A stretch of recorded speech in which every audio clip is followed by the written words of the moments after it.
আসসালামু আলাইকুম। Automobile technology Bangla video সিরিজে আপনাকে স্বাগতম। হাজারো পার্টসের সমন্বয়ে গঠিত হয় একটি অটোমোটিভ ভেহিকেল। একটি গাড়ির প্রত্যেকটি পার্ট আলাদা আলাদাভাবে কাজ করে গাড়িকে সচল রাখে। কোন পার্ট কী কাজ করে, ড্যামেজ হলে কী ধরনের সিমটম দেখা দেয় এবং এর ফলে কী কী রিস্ক থাকতে পারে, এরূপ বিষয়গুলি নিয়ে আলোচনা করা হয়ে থাকে এই ভিডিও সিরিজে। ইসিইউ ইলেকট্রনিক কন্ট্রোল ইউনিট বা ECM electronic control module.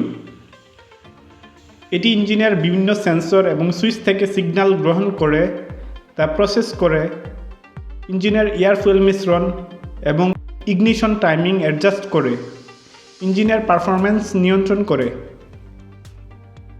Electronic control module বা ইসিইউ খারাপ হলে ইঞ্জিন স্টার্ট হবে না, চেক ইঞ্জিন লাইট শো করবে, ইঞ্জিন মিসফায়ার করবে এবং বন্ধ হয়ে যাবে, ইঞ্জিনের পারফরম্যান্স কমে যাবে, ফুয়েলে মাইলেজ কমে যাবে, ফুয়েল খরচ বেড়ে যাবে, গাড়ি প্রপারলি অ্যাসেলারেট করবে না, ইসিইউ ওভারহিট হবে, রাফ এবং ইরেগুলার শিফটিং হবে।